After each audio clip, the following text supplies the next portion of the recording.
Okay, we're back. So I'm going to, do I hit this thing again? Call this meeting to order. Special meeting of council Tuesday, February 9th. There is one item on the agenda. Any changes?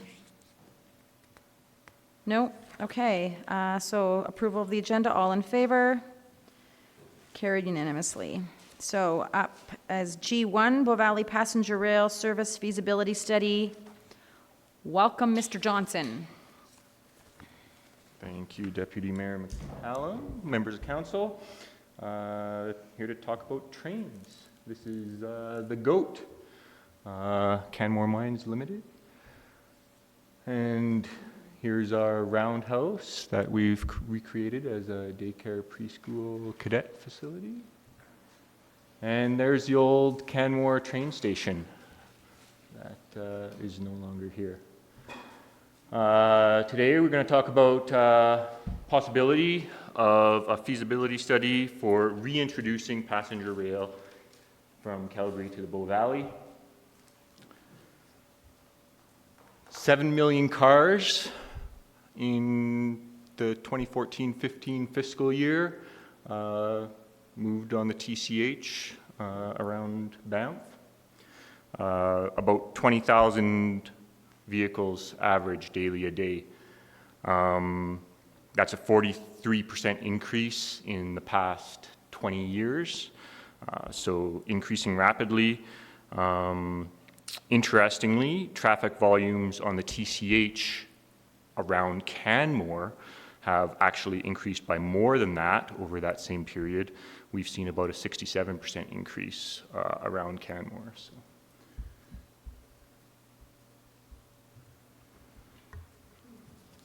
Over 3.6 million visitors to Banff in that 14-15 fiscal year.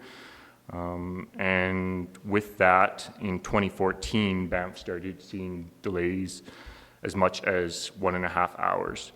We're starting to see similar kind of impacts in Canmore with some minor delays starting to occur. With that, there's increased potential for accidents, negative impacts on residents and visitors.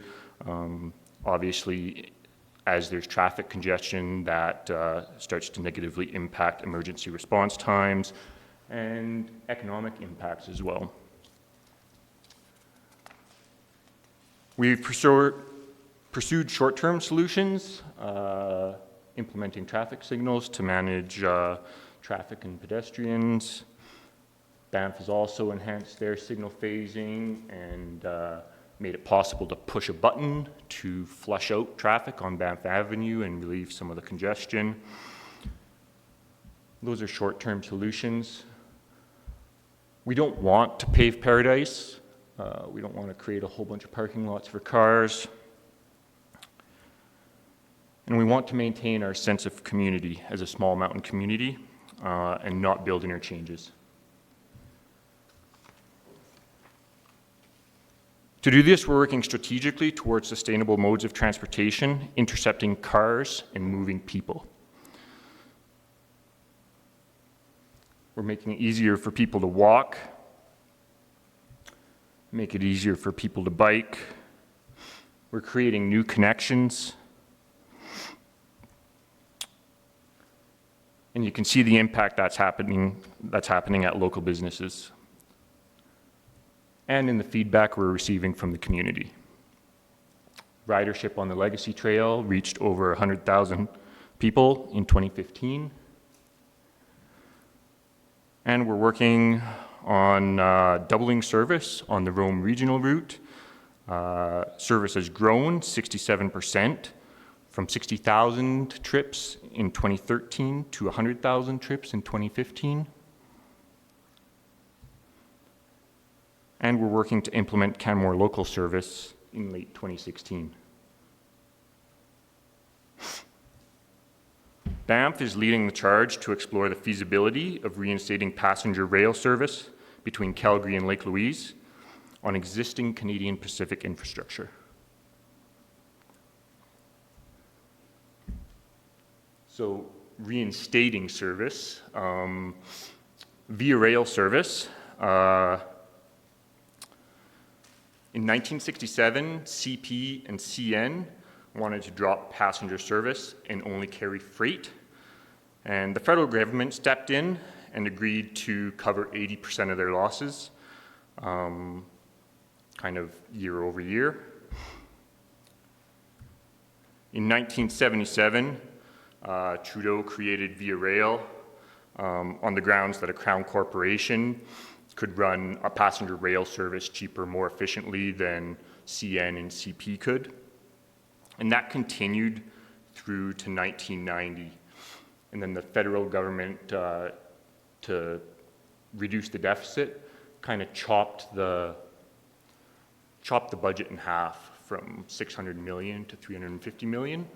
And with that, the southern leg, the leg that ran from Calgary to Canmore to Banff to Lake Louise, was abandoned in favor of the northern route.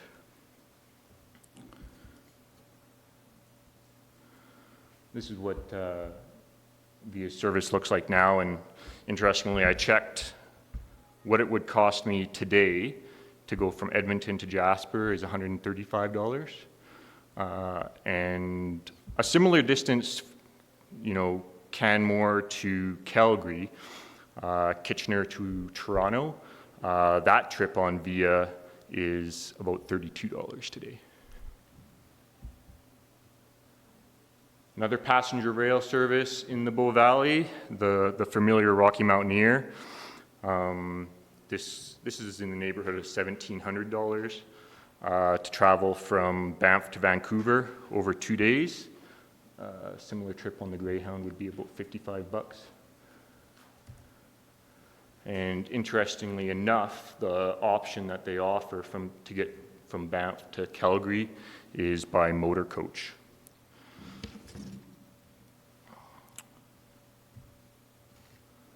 In November of 2015, a survey was conducted, and about 1,300 people participated in this survey, and it showed that if a passenger rail service were to be offered, about 40% of people would be likely, probably take it or definitely take it to get from Calgary to Banff. That's similar to the type of results that we saw in considering Canmore local service. About 48% of respondents to that survey said they'd be interested in using a Canmore local transit service. So we're looking at similar types of numbers.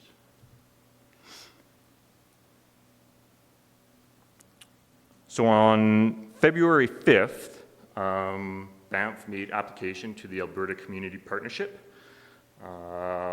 Banff has made that application in conjunction with Calgary, Cochrane, Canmore, ID9, and the scope is identified as identifying infrastructure requirements, station locations, social, environmental, and economic impacts, capital and operating costs, and an implementation planning overview.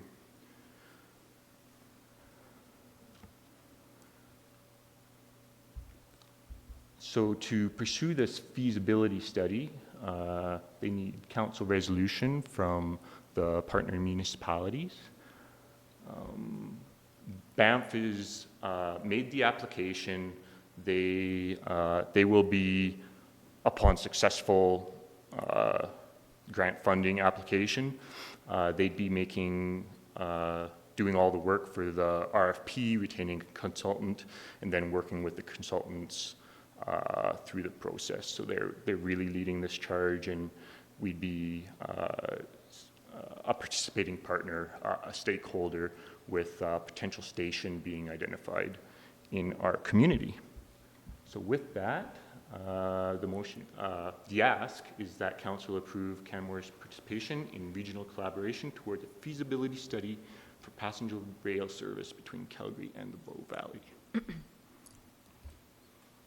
Questions? Thank you for your presentation, Mr. Johnson. Any questions from council? I have a couple.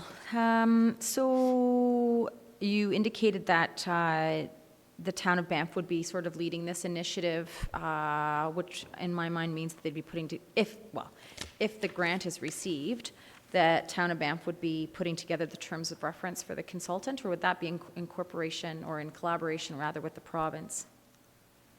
Yeah, so yes, they'd do the work to develop the request for proposal.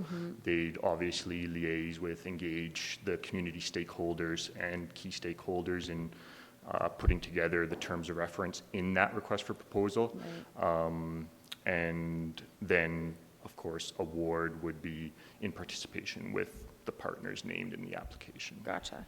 So does that mean that when the RFP with the terms of reference that are in part of that, does that mean that's going to run past your desk, that you can see that our interests are being represented equally within the application or within the study itself? Might not be Assuming we get my the specific application? desk, but Canmore's desk. Yeah, for sure. Absolutely. Yes. Okay. And so you outline sort of the list of things that we're going to be looking at. And this is going to sound like a silly question. So is there going to be any work with CP Rail or the owners of the railway infrastructure to find out if this is actually, because we're not going to be building a whole other rail line. I don't think that's... Exactly. So the intent is to identify the hurdles that exist with CP Rail, such as getting track time, do infrastructure requirements. So do additional sidings need to be created so that the passenger train can get off out of the way of freight? What stations need to be created in Cochrane and Canmore, for example? Yeah, all those So it'll things. be a full, so they'll be able to identify what sort of ballpark costs are associated with building those stations or those sidings, et cetera? Yeah, everything from research into infrastructure feasibility, operating feasibility, looking at is it feasible in terms of its social and environmental impacts on the communities that it's passing through, full capital and operating costs developed, and even an implementation plan, so next steps. So here's the impacts and what's required, and here's what it would look like if you were to move forward and implement this. Cool. It's very exciting. And the only other question I have is on page 4. Am I looking at the right page? Where it says project priority, and it lists the different communities' documents that they have or strat plans that support this initiative. It says here the Town of Canmore's 2015 municipal development plan policies include transportation, which supports the operation of regional public transit systems. Would we not want to put in there the ITMP as well? Because does that's, you listed some phrases in that as, where is it here? Previous council direction or policy in the ITMP. In addition to integration with your own blah, blah, blah. Yeah, ideally, we would have listed some more of our guiding documents, including the ITP. As I say, Banff was leading this charge, Gotcha. and they were pushing to get an application in by the February 5th deadline. And, Oh, okay. I think it was just a lack of time to have a lot of Gotcha. discussion. All right, so this has already gone in. We're just sort of getting to sign on to it at the last minute. Based Yeah, on so time. the new requirements of applying is that council resolutions aren't needed prior to making application. Okay. You do have a window to get council resolutions after the applications are made. Okay. All right, thanks very much. Does anybody else have any questions other than my slurry of them? No? All right, so motion that council approve Canmore's participation in regional collaboration towards a feasibility study for passenger rail service between Calgary and the Bow Valley. Any debate? Go ahead, Councillor Seeley. Thank you, Deputy Mayor McCallum. I'm excited by this. I think it has some real good possibilities, so I'm not really going to debate it, but just throw in my 2 cents that I think it's overdue, and I'm glad that Banff has taken the initiative and has my support. Excellent. Councillor Sanford? Thank you, Your Worship. Well, From our recent participation with Calgary Regional Partnership, this was one of those initiatives that was considered to be a future endeavor for having extensions out of Calgary, and I wholeheartedly support this. And what would be really interesting to find out is how robust our rail connection is and what parts of it need to be protected, because that was one of the concerns with CRP, was that in order to have a rail service, you have to have a vision, and then you also have to protect the corridor. So I think this project will do a lot to solidify that direction. So this is great. Thanks very much for bringing this forward. Councillor Comfort? I too will support this. I think that the information that we can get from such a study would be invaluable on a number of fronts, particularly protecting the corridors. And perhaps, I was curious, did anybody bring up the notion about, I guess it wouldn't be part of this one, the grain on the tracks and trying to clean that up and damage to wildlife? Would that be, I guess it's part of the environmental?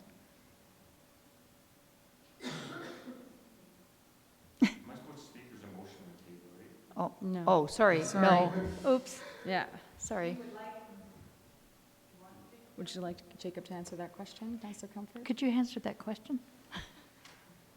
Yeah, so safety was one of the concerns that the partner municipalities brought up in terms of protecting the corridor, development within the corridor and near the corridor, as well as safety for passengers and employees, and trying to reduce conflicts at crossings with vehicles, animal-wildlife conflicts. So safety, social impacts, environmental impacts, economic impacts are really the key indicators that we want to measure through this feasibility study. Okay, thank you. Great, thank you, Mr. Johnson. Okay, so motion still on the table. We call the question. All in favor? Carried unanimously. And I will put a motion on the table to adjourn this meeting. All in favor? Carried unanimously. Thank you very much for all being kind to me today.